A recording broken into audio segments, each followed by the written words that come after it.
कतिको भएछ आलु हेरौँ है त आज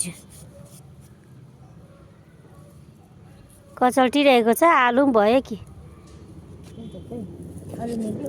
छैन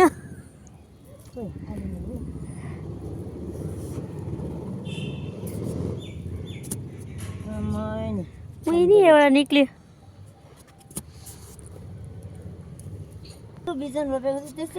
आयो यत्रो खोतालेर 3टा आयो अब अझै अर्को खोताल्नु त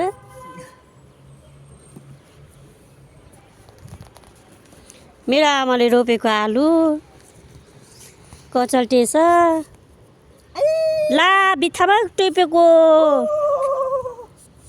रोप्दा मिल्छ कचल्टिएछ यो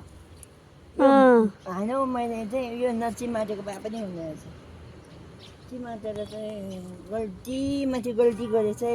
अब त्यसरी त्यो ढल्काएर रोपेर हुन्छ नि